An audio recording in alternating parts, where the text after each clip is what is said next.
काले को सफ़ेद कर दो, लिखा होना चाहिए, सफ़ेद को काला कर दो, लिखा होना चाहिए। अब मैं उसको ये पर्ची दिखाऊंगा कि मैंने फोरक्लोज कर दिया, तो अगर तुम्हारे ऊपर केस लग जाएगा, और अगर तुम खाली अकाउंट में डलवाओगे, मेरे पर पर्ची नहीं रहेगी, तो मेरा क्या होगा? जेल में जाएगा ना। तो मैंने उससे कहा ये पर्ची दे, तो वो फाइनेंस कंपनी बोलती है कि हमारे पास ये पर्ची नहीं है। तो मैंने बोला ये पैसा कहाँ से आया? कि जनता का, कि भारत में 80 करोड़ भिखारी हैं, भारत का उद्योगपति कर्जे में डूबा हुआ है, तो भारत का कौन सा व्यक्ति है जिसका इतना बैंकों में पैसा पड़ा हुआ है? कौन व्यक्ति है वो तो मालूम पड़े। भैया उसके घर का एड्रेस दे दे, भारत सरकार द्वारा मैं उसके घर तक पहुंचा दूंगा, तो वहां से भी पर्ची मिल जाएगी। नहीं मिल जाएगी? वहां से मुझे पर्ची मिल जाएगी कि भाई तू उसका एड्रेस दे दे जिस व्यक्ति ने मुझे कर्ज दिया है, क्योंकि मैं तो कर्ज लेकर मरना नहीं चाहता, क्योंकि मैं उस समाज से हूँ कि दफनाया बाद में जाता है, पहले पूछा जाता है किसी का कर्जा हो तो बता देना, मेरी औलाद जो मेरी संपत्ति है, और संपत्ति नहीं है तो मेरी समाज उसको अदा करेगी। सभी समाजों में था नहीं था? हमारे शमशान घाट हम जाने से पहले पूछते थे, दादा चाहू अगर कोई खत्म हो गया तो यही पूछते थे, नहीं पूछते थे? तो ये चलन था नहीं था? जिसका कोई लेन देन हो तो भैया हमसे कह दियो, बाद में बुराई ना करियो, नहीं तो मोक्ष में दिक्कत आ जाएगी। यही उसका कहावत यही है, नहीं है? क्योंकि हमारा कर्तव्य है ये। अब मैंने उस बैंक से कहा अगर तुम फाइनेंस करके ये पैसा दे रहे हो, मोदी जी ने 2016 में जब नोट बंद करा था तो उनका एक लेक्चर आया था कि हम इस काले धन को निकालने के लिए नोट की बंदी कर रहे हैं, विदेशी ताकतें भारत को खोखला करने के पीछे पड़ी हुई हैं। तो मैंने फिर, मोदी जी को टाइम नहीं है, विदेश घूम रहा है, यात्राओं पे यात्रा, इतने बड़े देश की पूरी जिम्मेदारी ले रखी है उस व्यक्ति ने, तो मैंने कहा मोदी जी का थोड़ा सा काम मुझे भी तो करना पड़ेगा, मेरा अधिकार है ना, भारत का नागरिक हूँ। मैंने सारी बैंकों में जाके देखा, जिन जिन बैंकों ने ये कर्ज दिया उनके पास 1 रुपया नहीं है, खुद की मकान नहीं है, खुद की दुकान नहीं है, सब किराए पे बैठे हुए हैं, सब किराए पे बैठे हैं। जितनी बैंकों ने लोगों को कर्जा दिया, मोदी जी का वो शब्द मुझे याद है कि विदेशी ताकतें फंडिंग कर रही हैं भारत को खोखला करने के लिए। जब तक तो खोखला नहीं हुआ था, लेकिन उनके भाषण के बाद जरूर खोखला हो गया। हर एक किसान कर्जे में हो गया, हर एक दुकानदार कर्जे में हो गया, हर एक रोजगार छिन गया, और विदेशी ताकतें खोखला करती चली जा रही हैं। किसान खुदकुशी कर रहा है, मकान नीलाम हो रहा है, दुकान नीलाम हो रही है। तो मेरी जिम्मेदारी थी, मैंने रिसर्च करा, जितनी भी स्मॉल फाइनेंस के नाम से हैं बैंक है, उनके पास में गया। उन बैंक को वो कहती है जनता का पैसा है, आरबीआई की गाइडलाइन में चलते हैं, जनता का पैसा है। तो मैं उनसे ये पूछना चाहता हूँ, भारत में वो कौन सी जनता है? कहीं वो विदेशी ताकतों का काला धन बांटकर तुम इस जमीन धरती को अपने कंट्रोल में करना चाहते हो? सर 1 मिनट, मैंने 3-4 बैंकों से पूछा आपकी खुद की बैंक है क्या? तो बोला नहीं हमारी बैंक नहीं है, हमने किराए पे लेके आए। अब ये बताओ, जिस बैंक के औकात उसका खुद का ऑफिस खरीदने की नहीं है, वो आपके पैरों के नीचे की जमीन छीनती चली जा रही है। वो वहां से नंबर देती है, वहां से नंबर देती है, आपका नंबर लगना शुरू। जिस रोज से आपके खाते में आपको वो बताते हैं ना, क्या बोलते हैं, जो लोन होने से पहले बताते हैं ना, लोन करते हैं उस टाइम एक शब्द बोलते हैं, वो लोन सेक्शन जिस रोज हो जाता है उस रोज से आपका भविष्य का विनाश हो जाता है बस। और ये कब से हुआ हमारे साथ? जिस रोज से हमको उधार कार्ड बनाया।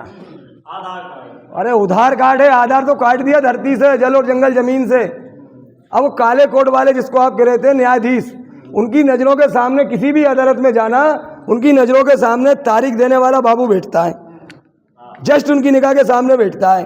वो उनकी निगाह के सामने बैठता है, दिन भर में 10,000 15,000 कमाता है भ्रष्टाचार से, जिसको न्याय की देवता मानते हैं। वो अपनी नजरों के सामने का भ्रष्टाचार बंद नहीं करवा पाए, वो हमको निर्णय देंगे, हमको न्याय देंगे? बताइए ना। वो बाबू को तनख्वाह कितनी मिलती है? इस बात की मिलती है कि हमको न्याय दिलवाए, लेकिन वो भ्रष्टाचार उसके सामने करता है, वो चैलेंज दे रहा है हमको। वो बाबू मजिस्ट्रेट की नजरों के सामने वहीं ले रहा है, उसके सामने आप देना, मजिस्ट्रेट देखता रहे, 500 का देना, वो खट लेगा, तो उसके ऊपर आप विश्वास करेंगे तो सब कुछ छिनेगा। अभी आपकी जमीन छिनी है, जंगल छिना है, जानवर छिने हैं, आगे चल के आपकी जान भी छिनने वाली है। क्या बचा है? जान को छिनने वाली है कि आपको एकता में नहीं रहने देंगे, आपको डिवाइड करके रखेंगे। एकता में रहोगे तो उनसे छीन लोगे वापस, अलग अलग करके डिवाइड करके। वो समुद्री कानून जो है ना, वो इस धरती पे लागू कर दिया है उन्होंने। बड़ी मछली को छोटी मछली भोजन बनाया गया है। तो आज नहीं चल रहा क्या? चल रहा है ना? तो अब तो आंखें खोलो ना। इन समुद्री लुटेरों की हुकूमत ख़त्म करने के लिए कुछ तो संगठित होना पड़ेगा।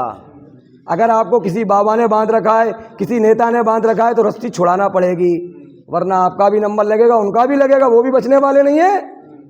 पागल हो क्या? ये जो बैठे हुए हैं ना, राष्ट्रपति से लेकर चपरासी तक, सब खत्म होने वाले हैं। 2029 के बाद इनकी किसी की नौकरी नहीं रहेगी भारत के अंदर। भारत के अंदर एक व्यक्ति की नौकरी नहीं रहेगी, चपरासी से लेकर राष्ट्रपति तक की, क्योंकि न्यू वर्ल्ड ऑर्डर, नया वर्ल्ड ऑर्डर, नया वर्ल्ड ऑर्डर कौन करेगा हाईजेक? जिसने उधार कार्ड बनाया। उधार कार्ड समझते हो ना? डिजिटल वर्ल्ड होगा वो। आपके घर में मेहमान उनका हुक्म मानता होगा, अगर वो आ गया तो वो तो खाना खा लेगा। उनका हुक्म हम जैसा अगर आपके घर में आ गया, एक गिलास पानी पिला दोगे तो महीनों प्यासे रहोगे, क्योंकि आपके घर के सामने अभी एक QR कोड लगने वाला है, जैसे गाड़ी के ऊपर फास्टैग लगा हुआ है। वो सब बताएगा इसके घर में कौन आया था, कौन हमारा विरोधी है, कौन हमारे खिलाफ लोगों को इकट्ठा कर रहा है। हम सरीसा घर का इंसान तुम्हारे घर में 10 मिनट बैठ जाएगा तो गैस नहीं निकलेगी, पानी नहीं निकलेगा, लाइट बंद। क्यों? कि आपके इधर कमर अली भाई आए थे भोपाल से, आपको भ्रमित करने के लिए, हमारे रूल्स फॉलो ना करो, इसलिए आपको ये सजा दी जाती है। अरे माई बाप, आज के बाद कमर अली तो कब आपको बाप भी नहीं घुस सके, तुम तो खोल दो, ये हाल हो जाएगा। क्या होने वाला है? होगा, देखो, डिजिटल मीटर पानी का, डिजिटल गैस का मीटर और डिजिटल लाइट का मीटर, और आपके पास जो पैसा आने वाला है वो दिमाग में रहेगा, हाथ में नहीं रहेगा। जैसे अभी बैंक वाला कहता है ना, सर्वर नहीं है बैठ जाओ, अभी आप नहीं बोल पाए तो वो बोल लोगे क्या? फिर तो उनकी चिप तुम्हारे दिमाग में लगी, अभी तुम आजाद हो। अभी तुम बैंक में नहीं गए कि मैंने जो जमा करा था वो कहाँ गया, सर्वर कहाँ लेके चला गया, मैंने तो सील लगवा के लिया था ना, दे पैसा मेरा। कोई बोला? मैं सर्वर का भरोसा कब तक करूंगा? पूरी दुनिया का एक ही के हाथ में कंट्रोल में है, उसका भरोसा मुझे क्या? मैंने तो लिखित में जमा करे 500 के 10 नोट, वो बैंक में से कहाँ चले गए? 10 लोगों को लेके जाता वो उसी वक्त। लेकिन वो आपका टेस्ट हो रहा था कि कितने % अंधभक्त बन चुके हैं। जब उन्होंने देखा कि 100% नहीं, 1000% ये अंधभक्त बन चुके हैं, एक बाबा के सामने नेता को झुका दो तो 1.5-2 करोड़ लोगों को वो बना डालेगा। एक नेता के सामने गरीब के घर में खाना खिला दो एक नेता को, 1.5-2 करोड़ बोले वगैरह हो रहा है काम। अब इसमें उलझे रहो तो अब आपके संसाधन सब छीनना है। ये जो बनाई है ना तुमने कंक्रीट के जंगल, ये सब विनाश का कारण है, क्योंकि धरती का पानी तुमने जमीन में से निकाल कर फसलें लगाना शुरू कर दी, पाताल तो नीचे चला गया।